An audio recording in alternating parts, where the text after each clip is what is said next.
Salut à tous, c'est Jean-Mi, vous le savez, tous les mercredis, c'est l'interview de Jean-Mi, quelques temps après le journal de 9h, rediffusion le dimanche matin entre 10h et 11h, ensuite sur le site inside-radio.com, nos réseaux sociaux, sur Spotify, vous connaissez tout cela par cœur. Aujourd'hui, je suis tout heureux parce que je reçois quelqu'un qui est important dans ces interviews depuis un an, puisque vous le savez, vous qui nous écoutez depuis février de l'année dernière, que j'ai toujours dans mes mains le fameux dictionnaire des belgicismes de Michel Francard. Et j'ai Michel Francard en face de moi. Michel, bonjour. Bonjour Jean-Michel. Est-ce que tout va bien ce matin ? Tout va bien, oui. Alors on va parler du dictionnaire, on va parler de tout ce que vous avez fait, mais le bloc numéro 1, la présentation, c'est qui ai-je en face de moi ? Alors vous êtes né à Bastogne en 1952, vous êtes passé par l'UCL, vous étiez docteur en philosophie, mais je pense qu'il n'y a pas que ça. Donc c'est qui Michel Francard ? Dans les grandes lignes. Dans les grandes lignes, je crois d'abord oui que je suis un enseignant fondamentalement à l'université puisque j'y ai fait toute ma carrière. Et quand je dis enseignant, c'est aussi lié à l'activité que tout universitaire se doit de faire, c'est de la recherche. Et en associant les deux, j'ai la chance de pouvoir aujourd'hui, alors que je suis devenu émérite, de continuer mon métier et de faire notamment de la vulgarisation. Je pense que c'est une des bonnes raisons d'avoir accepté votre invitation ici. Et je vous remercie encore une fois. Le goût pour la langue française, il est venu tôt. Parfois, j'ai des interviewés qui me disent « Mais oui, c'est le goût pour la musique est venu très tôt parce que c'était une rencontre, c'était un voyage, c'était un moment de vie, c'était quelqu'un qui m'a donné le là ». En ce qui vous concerne ? C'est depuis ma plus tendre enfance en fait, et ce sont à chaque fois des instituteurs ou bien des enseignants du secondaire qui m'ont orienté dans cette direction-là. J'aurais pu faire d'autres choses, j'aurais pu faire des études scientifiques ou autres, mais très curieusement, dès le début, donc ça veut dire bien avant la fin de ma rhétorique, comme on dit, pour prendre un belgicisme, dès la fin de ma rhétorique, j'étais déjà assuré d'aller dans cette direction-là. Donc c'était quasiment de l'inné, quoi. Oui, en tout cas, ce que j'ai acquis, malgré tout, c'est le souci d'un travail sur la langue qui soit exigeant, qui soit rigoureux et qui se tienne aux faits. Et ça m'a beaucoup servi à travers toutes mes activités, notamment de recherche. Je suis linguiste fondamentalement, je ne suis pas grammairien. Oui. Un grammairien vous dit ce qu'il faut faire. Moi, je vous dis ce que j'observe et je vous donne les informations pour que vous puissiez tirer vos conclusions. Alors vous le savez, j'ai mes belgicismes qui viennent à chaque fois pendant les interviews, mais j'ai aussi la citation ou le proverbe qui vient quand il a envie de venir. Là, il a déjà envie de venir maintenant. C'est un proverbe tchèque qui nous dit que pour chaque langue que l'on parle, on vit une nouvelle vie. Celui qui ne connaît qu'une seule langue ne vit qu'une seule fois. Vous êtes d'accord avec ça ? On renaît quelque part ? Oui. C'est une très très belle citation. Je suis tout à fait d'accord avec cela. C'est aussi parallèle avec ce proverbe africain qu'on ressort souvent quand un vieillard s'en va. C'est une bibliothèque qui disparaît. Donc la langue est avant tout un rapport au monde et aux personnes qui peuplent ce monde. Et donc, chaque fois que vous vous déportez vers d'autres personnes, vers d'autres langues, vous vivez une autre expérience de vie, c'est sûr. Il y a des langues qui vous parlent plus que d'autres, des langues qui chantent plus, qui sont plus profondes. Je me souviens quand j'apprenais l'allemand, je trouvais que c'était une langue difficile parce qu'il y avait, peut-être parce que ça me rappelait le latin avec les déclinaisons, je n'en sais rien, mais en tout cas c'était une langue intéressante à apprendre parce qu'elle était challenging. Oui. Ça je comprends aussi. Je pense que je suis fasciné par des langues très, très éloignées de nous, comme le chinois, etc. Mais bon, ce sera sans doute jamais le cas d'un apprentissage. Finalement, les sentiments qu'on peut éprouver vis-à-vis des langues, ce sont les sentiments qu'on éprouve vis-à-vis des personnes qui parlent ces langues.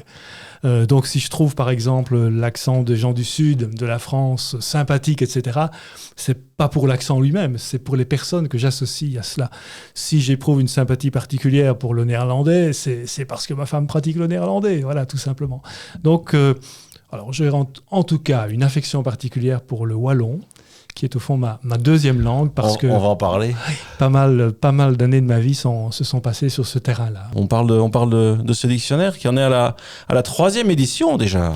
Oui, 3e édition, donc 2010, 2015 et 2021. C'est rarissime qu'un dictionnaire qui travaille sur des particularités du français connaisse une 3e édition. C'est votre bébé ? Non, je ne considère pas ça comme un bébé. Ça fait partie de ces travaux de la vie qui m'ont beaucoup retenu, qui m'ont permis d'avoir une très bonne collaboration avec l'équipe que j'ai créée, parce que c'est aussi un travail d'équipe, et donc je n'ai que de bons souvenirs. On y trouve quoi dans ce dictionnaire? Alors moi je le connais un petit peu par cœur, il est tout fatigué là, mais on ne parle pas que de la Belgique. Vous évoquez aussi des équivalents en français de référence, vous faites référence à d'autres pays de la francophonie. Oui. Donc le travail de base, il consiste en quoi quand on fait un dictionnaire comme le vôtre? Le premier travail de base, c'est repérer, justement, je parlais de faits tout à l'heure, c'est repérer les mots qui sont spécifiques à la Belgique ou à certaines parties de la francophonie. Ça, c'est le premier travail. Le deuxième, c'est de les définir, de donner des exemples. Et le troisième, c'est d'essayer, c'est ce que nous avons voulu faire en tout cas, c'est d'essayer de montrer que tout cela, c'est une pièce d'un puzzle qui s'appelle la francophonie. Et que cette francophonie, en fait, elle vit grâce à un lexique qui est beaucoup plus varié que celui qui est consigné dans les dictionnaires de référence, que ce soit le Robert, que j'aime beaucoup par ailleurs, ou le Larousse. Donc c'est la francophonie qui vit, c'est la francophonie justement de toutes ces communautés hors Paris et qui ont une créativité remarquable. Donc, on a dit 3e édition, et je sais aussi qu'il n'y a pas que des belgicismes dedans, mais aussi qui sont intégrés des luxembourgismes. Effectivement, et les luxembourgismes sont intégrés parce qu'ils rejoignent des belgicismes. Donc entre le français du Grand-Duché et le français de Belgique, il y a pas mal de parallèles, des mots qui ont été empruntés sans doute le plus souvent à partir de la Belgique, mais qui font que nous sommes finalement propriétaire d'un même patrimoine culturel. Alors, vous m'avez amené la 3e édition, je pense que j'ai dans la main, ça c'est la première? C'est la deuxième. C'est la deuxième, donc moi j'ai les Cuberdons et mon ami le Chicon. La 3e édition est beaucoup plus fournie. Comment on trouve les nouveaux? Alors, il y en a des nouveaux qui viennent ou il y en avait qu'on avait oubliés dans la première et dans la deuxième? Le plus souvent, ce sont des mots que nous avions oubliés. Alors, c'est aussi un fameux challenge, pour parler autrement qu'en belgicisme. Quand vous pratiquez vous-même une variété, vous ne savez pas ce que vous avez d'original à vous. Il faut par exemple que ce soit des Français qui viennent vous dire « Tiens, tu dis ça, toi ?» Donc il faut que ce soit quelqu'un d'autre qui vous fasse remarquer que votre emploi est particulier. Et donc, à ce petit jeu-là, si vous voulez, on en apprend tous les jours. Chaque fois que vous rencontrez des personnes qui disent « Tiens, tu dis ça ?» Enfin, c'est complètement inconnu de moi. Donc, on en a ajouté de ce point de vue-là. Et puis alors aussi, en Belgique comme ailleurs, bien entendu, des choses changent, notamment dans la législation. Donc, il y a des mots qui sont liés au vocabulaire administratif et juridique qu'il faut mettre à jour. Alors, Michel, je vais vous faire le belgicisme de la semaine, parce que je suis obligé, puisque c'est une tradition dans l'interview de Jean-Mi. Et je l'ai lié avec nos amis québécois. Alors, j'ai choisi pour vous aujourd'hui le belgicisme avoir dur. Donc, on a avoir facile et avoir dur de ou à. Éprouver de la peine et avoir des problèmes. Il a eu dur à s'habituer à son nouveau travail. Elle a dur de se lever à l'heure. C'est tellement nous, c'est tellement ça, c'est tellement la belgitude. Et en québécois, j'ai pas trouvé avoir dur. Après, j'avais pas un dictionnaire du québécoisme, on va dire. Mais on a faire dur. D'accord. Est-ce que vous avez une idée de ce que peut vouloir dire faire dur en québécois? Ou est-ce que c'est une colle? C'est une colle, oui, vraiment. Alors, je vais pas vous faire patienter plus longtemps. Faire dur, c'est avoir une apparence ridicule, misérable ou déplaisante.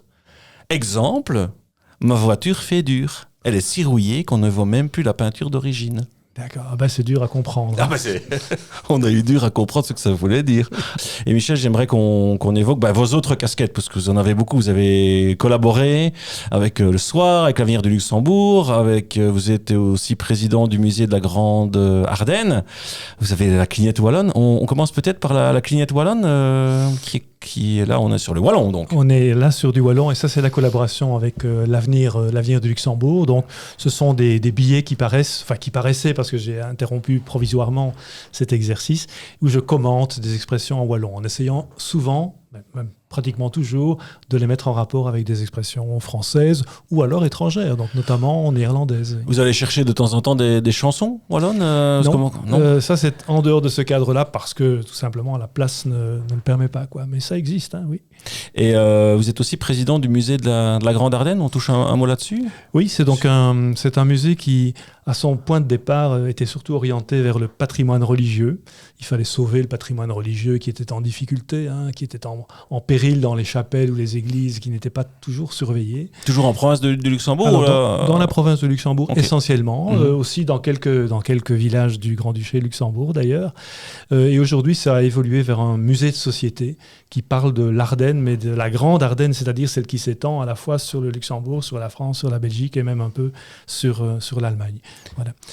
Ce sont, en fait, c'est mon côté plus sociologie, plus anthropologie. J'en ai deux. Il y a le côté linguistique d'un côté, puis il y a le côté socio-linguistique de l'autre qui m'attire beaucoup et qui fait que je suis très intéressé par ce qu'on appelle les langues minoritaires. Donc le wallon, par exemple, le luxembourgeois, l'amazigue au Maroc, etc. Vous savez si on enseigne toujours le wallon? Parce que bon, j'ai plus 20 ans, mais je me souviens à l'Institut Saint-Michel Saint-Joseph à Neuchâteau, je salue tous les chestrolais au passage, j'avais monsieur l'abbé Mouzon qui me donnait des cours de wallon et on faisait d'ailleurs des pièces de théâtre en wallon et c'était bien. Ouais. Ça existe encore? Non, ça n'existe plus parce que la formule, disons, des cours facultatifs dans le cadre du Rénové a disparu. Par contre, il existe des écoles de wallon qui sont assez actives. Il y en a plusieurs en Wallonie et de temps en temps, des jeunes entrent dans le wallon grâce à ce processus-là. Mais si on peut en parler un instant, la principale porte d'entrée des jeunes vers le wallon, c'est aujourd'hui le théâtre que vous avez évoqué. Parce que c'était une magnifique occasion pour eux à la fois de faire de l'intergénérationnel et en même temps de se mettre à réapprendre progressivement une langue qu'ils n'ont évidemment pas pratiquée comme langue maternelle. J'ai reçu, voici quelques semaines, le bourgmestre de Tintigny, Benoît Piedboeuf, et je lui posais la question de comment est-ce qu'on amène les jeunes à s'intéresser à la vie politique, à l'éducation, ce genre de choses-là. Parce que j'ai trouvé dans un des articles que j'ai trouvé sur vous, vous parlez justement de la transmission vers les générations futures. Vous avez un regard positif sur la situation aujourd'hui de l'intérêt pour les jeunes sur la linguistique et l'envie de transmettre, je veux dire, ou l'envie de recevoir dans ce cas-là. Oui. Vous savez, quand on a travaillé pendant 40 ans avec des gens qui avaient 20 ans tous les ans devant vous, on a 20 ans enfin, peut-être pas 20 ans, mais en tout cas, on n'en aime pas loin et on doit garder de l'optimisme parce que c'est quand même merveilleux comme expérience. Alors, à nouveau, on se rend bien compte que tous les jeunes ne sont pas logés à la même enseigne et que les moyens pour les toucher sont différents. Ceux que j'ai rencontrés à l'université, c'était quand même, grosso modo, des privilégiés. Oui. Et il y avait, disons, des accroches culturelles qui étaient plus faciles. Avec d'autres jeunes, il y a vraiment un travail d'initiation qu'il faut mener à la base. On en fait assez, justement. On parlait de l'accès au wallon via le théâtre pour les jeunes. Alors, dans le cas précis du wallon, je pense que oui, là, l'objectif est relativement atteint. Mais globalement, dans la société d'aujourd'hui, je ne pense pas qu'il y ait assez de moyens qui soient mis pour une éducation culturelle de la grande majorité des jeunes d'aujourd'hui. Vous avez des pistes pour ceux qui nous écoutent, pour peut-être les je crois qu'il faut renforcer, puisque l'école est au bout de ce qu'elle peut faire. On lui demande tellement de choses qu'il ne faut pas charger la barque beaucoup plus. Enfin, sauf à demander que les enseignants soient eux-mêmes très engagés d'un point de vue culturel. Ça, c'est quand même quelque chose d'important. Mais en dehors de ce cadre-là, je crois qu'il faut renforcer les liens et les moyens aussi de toutes ces associations qui travaillent sur le terrain. Il y en a énormément qui travaillent avec des bénévoles, mais c'est par elles que vont venir les contacts avec la base, au fond, avec les gens dans leur milieu.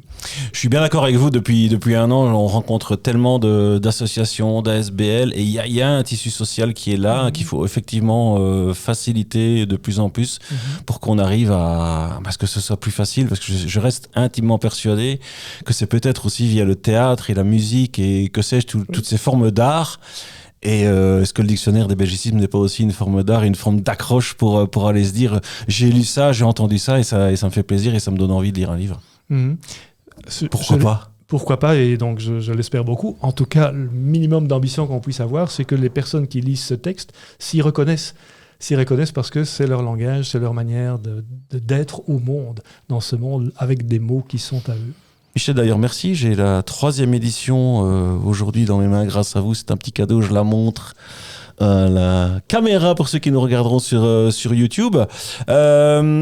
Michel, on évoquait la transmission vers les générations futures.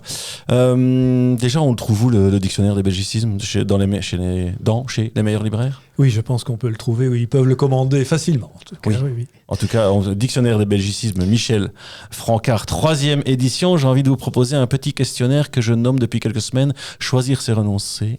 C'est très très facile, mais je le fais quand même. Bastogne ou Louvain-la-Neuve? Ah oui, j'ai pas dit qu'il n'y avait pas de pièges. Après, si c'est des pièges gentils. En tout cas, ils sont faits comme ça. Bon, Bastogne. Ça commence bien. Désolé, Michel. Bastogne, allez. Belgicisme ou wallon? Un belgicisme. Belgicisme. Choisir entre écrire un livre sur les croyances populaires en Ardennes ou un ouvrage sur l'évolution des pratiques linguistiques en Wallonie. Ah bah je croyais que ça allait être plus facile. J'ai droit à avoir un joker ou... Oui. Ah oui, mais vous connaissez pas les 2 dernières questions. Un joker pour celle-là. Allez, joker. Choisir entre publier une nouvelle édition du dictionnaire des belgicismes ou écrire un roman en wallon mettant en scène le patrimoine linguistique de la Wallonie. Ah, j'aimerais beaucoup publier un roman en wallon, etc. Mais je ne suis pas sûr que j'en sois capable. C'est quand même une technique tout à fait à part. Je suis linguiste, je ne suis pas écrivain, donc voilà. Mais ça m'intéresserait. Il y a parce que pour revenir à mes fameux cours de wallon, je pense qu'il y a eu des écrivains de pièces en wallon au siècle dernier, quoi. Oui, bien sûr, qu'il y en a eu pas mal. C'est une des traditions les plus fortes au point de vue de la littérature, avec aussi les défauts de ce que ça. C'est-à-dire que beaucoup s'y essaient, beaucoup produisent des pièces, elles ne sont pas toutes de très bonne qualité. Et objectivement, à part la vis comica que l'on souligne de temps en temps, il n'y a pas beaucoup d'inspiration. Donc c'est une littérature qui devrait être un peu revue. En tout cas. Georges Simenon ou Amélie Nothomb? Georges Simenon. Inside Radio ou les autres? Non, Inside Radio. Oui, c'est une très très bonne réponse. Ceci dit, je n'en veux toujours pas à Fabien Esbois qui avait répondu classique 21, mais évidemment Inside Radio. Si c'était à refaire, Michel, est-ce que vous changeriez quelque chose? Est-ce que le dictionnaire viendrait plus tôt? Est-ce que vous seriez fait différemment? J'ai tellement été favorisé par la vie que je ne pense pas que je changerais grand-chose parce que il n'y a pas grand-chose qui pourrait être changé. Peut-être ceci. C'est surtout parce que j'ai vu l'expérience de mes étudiants, etc. Je partirai plus vite à l'étranger parce que j'en aurai l'occasion. Quand j'ai fait mes études, on ne partait pas. Et après, quand j'ai vu le bonheur que c'était de pouvoir aller à l'étranger, de pouvoir échanger, etc. Aujourd'hui, je me dis, tiens, je serais content d'avoir Erasmus, par exemple, ou d'autres expériences de ce genre-là. Sinon, pour le reste, non, je suis comblé. Vous me refaites penser à ce magnifique proverbe tchèque. Pour chaque langue que l'on parle, on vit une nouvelle vie. Celui qui ne connaît qu'une seule langue ne vit qu'une seule fois. Est-ce qu'on, effectivement, ne renaît pas quand on voyage? Les jeunes qui nous écoutaient maintenant, et les parents et les grands-parents, oui, il est temps de bouger, d'aller voir le monde. Michel, on s'en va tout doucement. Donc, je le redis, Dictionnaire des belgicismes, 3e édition chez les meilleurs libraires et peut-être sur les plateformes web, on va dire. Vous avez un petit devoir de sortie, à moins que vous vouliez encore ajouter quelque chose, parce que j'ai vu que vous étiez venu avec quelques notes. C'était des notes sur les luxembourgismes, en fait. Ah ben, on en partage un je veux bien deux, en partager un ou deux. Donc, 3. Allez, prenons peut-être des luxembourgismes qui sont spécifiques. Par exemple, batterie pour les piles. Oui. Ce sont des batteries ici. Oui. Et donc, influence germanique, on a ça aussi en néerlandais ou en allemand. Blâmage, quel blâmage. Influence aussi la germanique. Alors, chômer pour des élèves. Chômer pour des élèves qui prennent congé à l'occasion d'un événement. Chômer, ils chôment. Et les élèves chôment aussi? Oui, ils chôment aussi. Oui. Ok. Quelque chose que vous partagez avec nous, c'est conducteurs fantômes. Vous avez aussi des conducteurs fantômes qui roulent à contresens. Eh bien, nous aussi en Belgique, nous en avons. Et alors, repas sur roue. En fait, le repas sur roue, c'est les repas à domicile qui sont proposés, notamment par ce qu'on appelle en Belgique le CPAS. Ici, c'est une autre réalité. Ok. Oui. Les repas sur roue. Alors, ceux-là, je ne les avais pas. Merci beaucoup. Voilà, on s'en va tout doucement. Comme je l'ai dit, donc déjà un grand merci de vous être assis en face de moi au micro d'Inside Radio, la radio plus proche de vous. Et puis un petit devoir, Michel, c'est la chanson de sortie, c'est l'invité qui choisit le cadeau, ce avec quoi on va emmener les auditeurs vers leur journée de travail ou pas. Donc vous avez eu la gentillesse de me prévenir, donc j'ai eu l'occasion un peu de réfléchir. Donc je vous propose de prendre Agnès Obel Riverside. Je pense que c'était l'album Philharmonics, quelque chose comme ça. En tout cas, c'est elle qui est en photo sur la pochette. Agnès Obel, Riverside. Michel, grand merci. Merci à vous aussi. Bonne journée à tout le monde. Bonne journée. Quant à moi, vous le savez, comme d'habitude, je redisparais pour mieux renaître tel un phénix de mes cendres la semaine prochaine. Et d'ici là, mes chers auditeurs, comme d'habitude, quoi que vous fassiez, faites-le bien. Ciao.